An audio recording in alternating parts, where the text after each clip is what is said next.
ঈদের আগে তুফান যেন থামছেই না এবং এ তুফান চলবে ঈদ পর্যন্ত এবং সবচেয়ে ভয়ঙ্কর রূপ নিয়ে হাজির হবে ঈদের দিন সকল সিনেমা হলে। ইয়েস, কথা বলছি রায়হান রাফি পরিচালিত এই ঈদে মুক্তির অপেক্ষায় থাকা মেগাস্টার শাকিব খানের সিনেমা তুফান নিয়ে। তুফানের টাইটেল ট্র্যাক অলরেডি মুক্তি পেয়েছে, যারা এখনো দেখেননি আমার ডেসক্রিপশনে দেওয়া থাকবে লিংক, তারা দেখে নেবেন।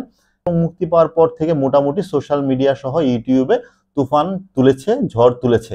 এখন কথা হচ্ছে তুফান সিনেমার টাইটেল ট্র্যাকটা কেমন হলো। এই তুফান সিনেমার টাইটেল ট্র্যাকটা যখন টিজারে একটুখানি গ্লিমস দিয়েছিল তখনই কিন্তু সবাই অধীর অপেক্ষায় বসেছিল এই গানটা কবে মুক্তি পাবে।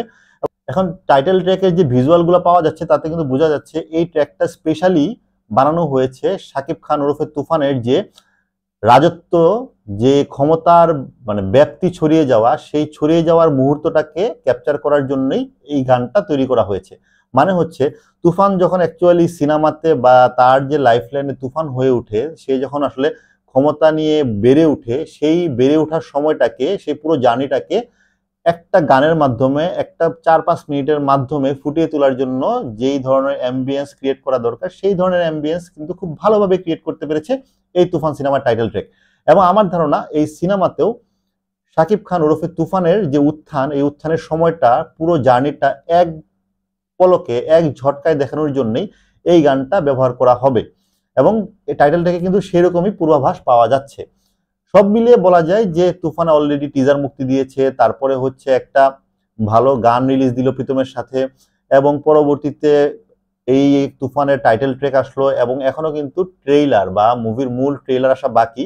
সো মোটামুটি বলা যায় তুফানের যে টিম এবং রায়হান রাফি তারা খুব পরিকল্পিতভাবে এই মার্কেটিং গুলো করছে, কন্টিনিউয়াস, কোনো লম্বা গ্যাপ না দিয়ে কিছুদিন পর পরই নতুন একটা লুকস, নতুন একটা গান, নতুন একটা ট্র্যাক কোনো না কোনো ভাবে মানুষকে কানেক্টেড রাখছে। এবং আমার ধারণা ঈদ যেহেতু আর খুব বেশি দিন নেই, এর মাঝখানে হয়তো বা 1 সপ্তাহ পরেই তুফানের ট্রেলারটাও মুক্তি দিবে, যাতে হচ্ছে লম্বা কোনো গ্যাপ না পড়ে এবং মানুষ একটা কানেক্টেড অবস্থায় মুভিটা রিলিজটা দেখতে পারে এবং মানুষ যাতে দল বেঁধে গিয়ে সিনেমা হলে দেখে। এবং এই হাইপটা ধরে রাখার জন্য এই কন্টিনিউশনটা কিন্তু খুবই জরুরি ছিল। রায়হান রাফি খুব পারফেক্টলি সেই কাজটা করছে। স্পেশালি এই ধরনের মার্কেটিং এর জন্য থ্যাঙ্কস হচ্ছে রায়হান রাফি এবং এর মার্কেটিং এর সাথে যুক্ত যত টিম রয়েছে, স্পেশালি চরকি, এসবিএফ এর মার্কেটিং টিম, সকলকে ধন্যবাদ এরকম সুন্দর একটা মার্কেটিং দেওয়ার জন্য, মার্কেটিং এর অ্যাক্টিভিটিস প্ল্যান করার জন্য, যাতে সকল অডিয়েন্স আসলে যে হাইপটাতে রয়েছে সেই হাইপটা যাতে কখনোই ড্রপ না হয়, সেই হাইপটাকে ধরে রেখেই তারা মুভিটা মুক্তি দিবে সিনেমা হলে। এবং আশা করি যখন মুভিটা মুক্তির আগে অবশ্যই ফুল ট্রেলার যখন আসবে তখন আপনাদের সাথে অবশ্যই ট্রেলারে নিয়ে বিস্তারিত কথা হবে। সেই ট্রেলারে অবশ্যই থাকবে হচ্ছে অন্যান্য ক্যারেক্টার এবং অন্যান্য ক্যারেক্টারের যে ইম্প্যাক্ট, ক্যারেক্টারের যে কে কি রোল করছে সবগুলোই পাওয়া যাবে হয়তো বা ট্রেলারে। তো সেই পর্যন্ত অপেক্ষায় থাকি। আর আরেকটা জিনিস, রাজকুমারের সাথে যেটা হয়েছিল আশা করি তুফানের সাথে সেটা হবে না। রাজকুমার কিন্তু মফস্বল এরিয়াতে খুব ভালো ব্যবসা করতে পারেনি। গ্রাম বাংলায় যারা কমার্শিয়াল মুভির অডিয়েন্স তাদের কাছে রাজকুমার খুব ভালোভাবে মানে একসেপ্টেড হয়নি। সিনেপ্লেক্স বা শিক্ষিত জনগোষ্ঠীর কাছে বেশ ভালোভাবে একসেপ্টেড হয়েছে।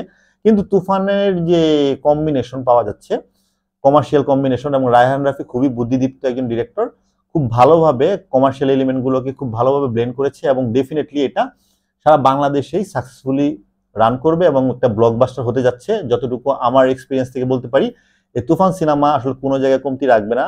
অ্যাকশন বলি, স্টোরি বলি, লুকস বলি, বিজিএম বলি, সব ডিপার্টমেন্টে এটা উতরে যাবে আশা করি।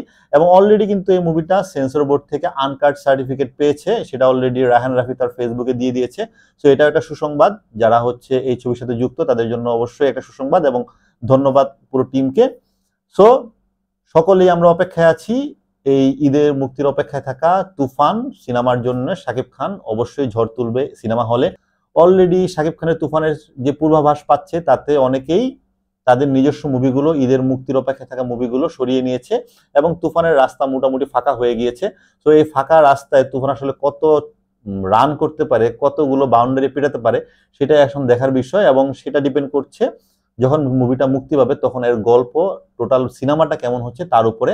যদি সিনেমাটা মুক্তি পাওয়ার পরে যে ধরনের মার্কেটিং অ্যাক্টিভিটিস রয়েছে তার সাথে যদি সিনেমার মুক্তি পাওয়ার পরে ভালো একটু ওয়ার্ড অফ মাউথ হয়, যদি ভালো মানুষ বলে, তাহলে ডেফিনেটলি এটা একটা বিগেস্ট ব্লকবাস্টার হতে যাচ্ছে বাংলাদেশের ইতিহাসের জন্য।